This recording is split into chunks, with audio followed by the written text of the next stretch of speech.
Hello अस्सलाम वालेकुम and good morning subscribers. कैसे हैं आप सभी लोग। Welcome to my YouTube channel life with Ruhel. तो रात को आपका भाई जो है वो खैर खैर से पहुंच गया था इंग्लैंड में, लेकिन मैं बहुत ज़्यादा थक गया था क्योंकि फ़्लाइट भी बहुत लंबी थी और ऑब्वियसली उसके बाद इमिग्रेशन में मुझे बहुत ज़्यादा टाइम लगा। लेकिन अल्हम्दुलिल्लाह अल्हम्दुलिल्लाह सारी चीज़ें जो है वो बड़ी अच्छे तरीके से मैनेज हो गई हैं। अब मैं इंग्लैंड पहुँच चुका हूँ, तो इंशाल्लाह अब आप लोगों को बहुत अच्छे अच्छे व्लॉग्स देखने को मिलेंगे। फिर उसके बाद सारा आपके साथ मिल के मैं इस सिटी को एक्सप्लोर करूँगा, लंदन को।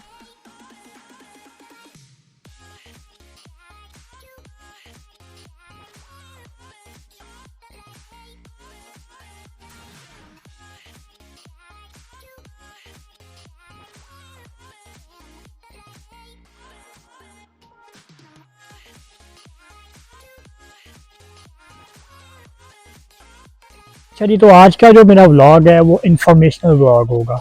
मैं आज आप लोगों को बताऊंगा कि आप लोग जो है वो यूके की किसी भी यूनिवर्सिटी में जहाँ पे आप मास्टर्स के लिए आ रहे हैं, वहाँ पे आपको एडमिशन के लिए कैसे अप्लाई करना है, फिर उसके बाद आपको वीज़ा प्रोसेस के लिए कैसे अप्लाई करना है और सारी चीज़ें किस तरह होंगी। भाई लोगों, भाई तो बहुत ठंडा है यार, मैं अंदर आ गया हूँ। तो यहाँ पे हम लोग अपने व्लॉग को प्रॉपर स्टार्ट करेंगे। तो सबसे पहले आप लोग जो है वो कॉपी और पेंसिल अपने हाथ में रखें, और जो जो चीज़ें मैं आप लोगों को बताऊंगा आपने वो स्टेप बाय स्टेप उसको नोट करनी है ताकि कोई भी चीज़ आपकी मिस ना हो। अच्छा जी, तो मास्टर्स के लिए एडमिशन अप्लाई करने में यूके में जो सबसे ज़्यादा बेसिक और आपका मोस्ट इंपॉर्टेंट डॉक्यूमेंट है वो है आपकी ट्रांसक्रिप्ट। इसलिए बहुत ज़्यादा इंपॉर्टेंट है क्योंकि ये उन लोगों को बताता है कि आपने अपनी होम कंट्री में बैचलर्स की डिग्री कर ली हुई है। फिर उसके बाद जो दूसरी मैंडेटरी चीज़ है जो कि आपके डॉक्यूमेंट आपके पास होने चाहिए वो है आपके एजुकेशनल डॉक्यूमेंट्स। और इससे भी ज़्यादा इंपॉर्टेंट बात ये है जो कि लोगों को नहीं पता होता। आपने जब भी किसी यूनिवर्सिटी में अप्लाई करना है, लेकिन उससे पहले आपने ये चीज़ मेक श्योर कर लेनी है कि आपके एजुकेशनल डॉक्यूमेंट्स और आपके आइडेंटिटी कार्ड, इसके ऊपर जो आपके नाम है उसके स्पेलिंग में आपकी डेट ऑफ बर्थ ये सेम होनी चाहिए। ये चीज़ जो मैंने भी आपको बताई है ये चीज़ आपने ट्रांसक्रिप्ट अप्लाई करने से पहले ठीक करवा लेनी है अगर आप लोगों का इशू है। मैं आप लोगों को अपना केस बताता हूँ क्योंकि जब मैंने यूके में अप्लाई किया था मास्टर्स के लिए तो मैंने ऑलरेडी अपनी ट्रांसक्रिप्ट जो है वो अप्लाई कर दी हुई थी। फिर उसके बाद जो मेरी कंसल्टेंट है उन्होंने मुझे इस चीज़ का बताया कि आप लोगों के एजुकेशनल डॉक्यूमेंट्स, आपकी ट्रांसक्रिप्ट और आपके आईडी कार्ड पे सेम जो है आपके नाम होना चाहिए, उसके स्पेलिंग्स और आपकी डेट ऑफ बर्थ, ये चीज़ें जो आपकी सेम होंगी तो ही जाके आपका जो आगे अप्रूव होगा सारी चीज़ें। उसके अलावा शॉर्ट टर्म बेसिस पे ये है कि आप लोग साथ एक एफिडेविट अटैच कर देते हैं कि अगर आपके स्पेलिंग में लेट्स सपोज डिफरेंस आ रहा है, जैसे कि मेरा था, मेरा नाम रोहेल में ROHAIL में RU था एजुकेशन डॉक्यूमेंट्स में, और आईडी कार्ड पे RO था, जिसकी वजह से मेरा बहुत ज़्यादा मसला क्रिएट हुआ। तो अब आप लोगों ने अपनी ट्रांसक्रिप्ट अप्लाई करने से पहले अपने सारे एजुकेशन डॉक्यूमेंट्स पे ये चीज़ देख लेनी है कि कोई स्पेलिंग इशू तो नहीं आ रहा, फिर आप लोगों ने ट्रांसक्रिप्ट अप्लाई करना है। उसके बाद जो थर्ड मोस्ट इम्पॉर्टेंट पॉइंट है वो ये है कि आप लोगों को यूके में अप्लाई करने के लिए मास्टर्स में आइल्स टेस्ट रिक्वायर्ड होगा। मास्टर्स के लिए आइल्स का जो आपका रिक्वायर्ड होगा score minimum 5.5 in each component and 6.0 overall, ये मिनिमम है। आपको ये पॉइंट्स लेने ही पड़ेंगे अगर आपने किसी भी यूनिवर्सिटी में एडमिशन लेना है मास्टर्स के लिए।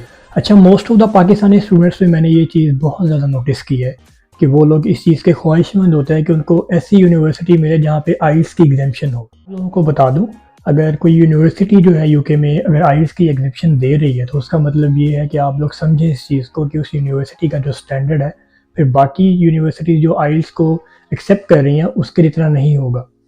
तो मैं आप लोगों को ये प्रेफर करूँगा कि आप अपना आइल्स का टेस्ट दें, उसको क्लियर करें, ताकि आप लोगों के लिए यूके में बहुत सी यूनिवर्सिटीज़ की जो ऑप्शन है वो मज़ीद आपको मिले। तो भाई लोगों, मैंने अभी तक आपको 3 पॉइंट्स बता दिए हैं, आपकी ट्रांसक्रिप्ट, आपके एजुकेशनल डॉक्यूमेंट्स और थर्ड वन आपका आइल्स टेस्ट। और जो फोर्थ पॉइंट है मैं आपको बताने लगा हूँ वो है आपका पासपोर्ट। अगर तो आपका पासपोर्ट एक्सपायर्ड है तो आप कोशिश करें कि आप अप्लाई करने से पहले अपना जो पासपोर्ट है उसको रीन्यू करवा लें, ताकि आपको फिर जो है ना मज़ीद मसला ना आए बाद में। अब जो मैं आपको फिफ्थ पॉइंट बताने लगा हूँ ये आपने बहुत ध्यान से समझना है ताकि आप लोगों को समझ आए कि आपने ऑफ़र लेटर के लिए किस तरह अप्लाई करना है। ऑफ़र लेटर हमारी जो है वो 2 किस्म की होगी, एक तो कंडीशनल ऑफ़र लेटर और दूसरी है अनकंडीशनल ऑफ़र लेटर।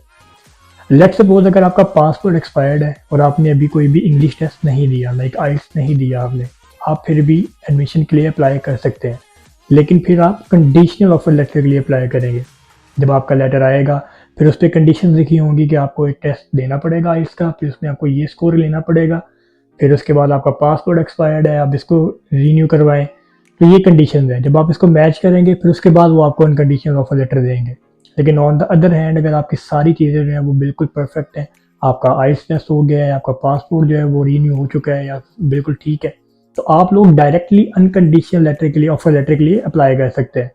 तो आप लोगों ने इस चीज़ को अपने माइंड में रखना है, जो कि मैं आपको प्रेफर करूँगा आप डायरेक्टली अनकंडीशनल ऑफर लेटर के लिए अप्लाई करें। अब हम लोग नेक्स्ट पॉइंट पे मूव करेंगे। लेट सपोज आप लोगों ने अनकंडीशनल ऑफर लेटर अप्लाई कर दिया, आपका लेटर आ गया, उसके बाद आप लोगों का वो इंटरव्यू कंडक्ट करेंगे। इंटरव्यू आप लोगों का एक भी हो सकता है, आप लोगों के दो भी हो सकते हैं, मैक्सिमम दो इंटरव्यूज़ होते हैं।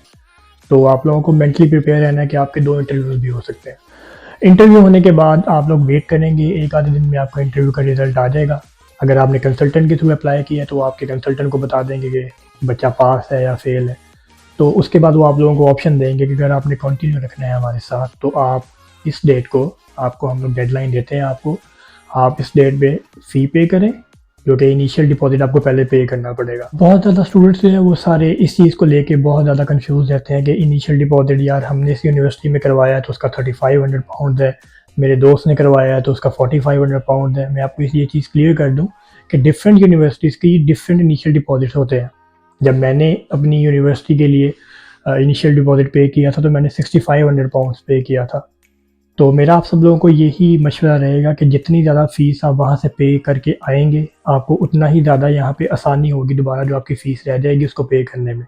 तो मैं आपको ये मशवरा दूंगा, आप जितना हो सके फ़ीस वहाँ से पे करके आएँ ताकि आप लोगों को यहाँ पे आके डिफ़िकल्टी ना। अच्छा व्यूअर्स, मैंने आप लोगों को बहुत ज़्यादा पॉइंट्स बताए हैं इस वीडियो में, लेकिन जो सबसे ज़्यादा मोस्ट इम्पॉर्टेंट जो आपका पॉइंट है इस व्लॉग के अंदर वो अब है।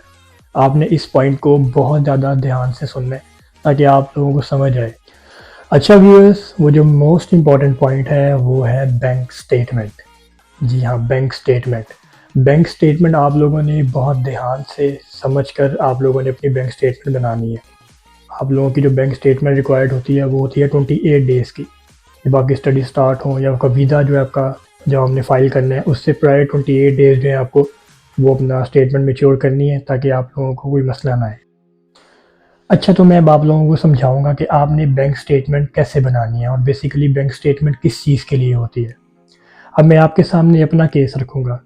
मेरी जो यूनिवर्सिटी की फ़ी थी मास्टर्स की वो थी 13,000 पाउंड्स और मैं लंदन के अंदर आ रहा था, तो इनसाइड लंदन जो आपका रहने का ख़र्चा है वो है 12,006 पाउंड्स और आउटसाइड लंदन अगर आपकी यूनिवर्सिटी है तो तब उसका ख़र्चा होगा 9,207 पाउंड्स। तो अगर मैं अपना केस लूँ, 13,000 मेरी फ़ी थी, उसके अलावा 12,006 पाउंड मेरा लिविंग एक्सपेंस था, तो ये मिला के हो गए आपके 25,000 पाउंड्स। अब जब मैंने इनिशियल डिपॉजिट पे किया तो 13,000 में से मैंने पे किया 8,000 पाउंड्स, बाकी मेरे रह गए 5,000 पाउंड्स। अब 5,000 पाउंड्स में आप मेरे 12,600 पाउंड्स ऐड करें लिविंग एक्सपेंस के, जो कि आई थिंक बनते हैं 17,006 पाउंड समथिंग राउंड अबाउट, इसके अकॉर्डिंग बनता है। तो आप लोगों ने बैंक स्टेटमेंट अपनी ऐसे बनानी है कि इनिशियल डिपॉजिट पे करने के बाद जो आपकी रिमेनिंग फ़ी और आपका इनसाइड या आउटसाइड लंदन जो भी आपका लिविंग एक्सपेंस है उसको मिला के वो सारे पैसे आपके बैंक स्टेटमेंट के अंदर फॉल करें। लेट सपोज मैंने 6 मिलियन की अपनी बनाई थी बैंक स्टेटमेंट, तो जब मैंने अपना इनिशियल डिपॉजिट 8,000 पे किया उसके बाद मेरा 5,000 रिमेनिंग फ़ी रहेगी, 12,600 पाउंड मेरा जो वो इनसाइड लंदन एक्सपेंस था जो कि 17,000 था, वो फिर मेरे 6 मिलियन के अंदर फॉल कर लिया था, तो जिसकी वजह से मुझे कोई भी मसला पेश नहीं आया। अब मोस्टली लोगों को क्या होता है, किसी ने अगर 5 मिलियन की स्टेटमेंट बनाई है तो अपनी इनिशियल डिपॉजिट पे करने के बाद उनका जो लिविंग एक्सपेंस मिला के उनकी रिमेनिंग फ़ी वो रह जाती है 18,000 पाउंड्स, 19,000 पाउंड, और उनकी भी जो स्टेटमेंट है वो होती है 5 मिलियन की, तो वो एक्सीड कर जाती है, जिसकी वजह से आपके वीज़ा रिजेक्ट होने के चांसेस जो है वो बहुत ज़्यादा हो जाते हैं। तो आप लोगों ने सोच समझ के बैंक स्टेटमेंट बनवानी है अपनी। अब मैं आप लोगों को यहाँ पे एक बोनस टिप दूंगा जो कि बहुत छोटी सी है लेकिन बहुत इंपॉर्टेंट है। जब भी आप लोग अपनी बैंक स्टेटमेंट बनाएंगे आप लोगों ने जहन में एक चीज़ रखनी है। लेट सपोज मैं अपना केस लेता हूँ, जब मैंने बैंक स्टेटमेंट बनाई थी तो तब पाउंड 232 का था, जब मेरी बैंक स्टेटमेंट ख़त्म हुई 28 डेज़ के बाद तो तब पाउंड 290 पे था।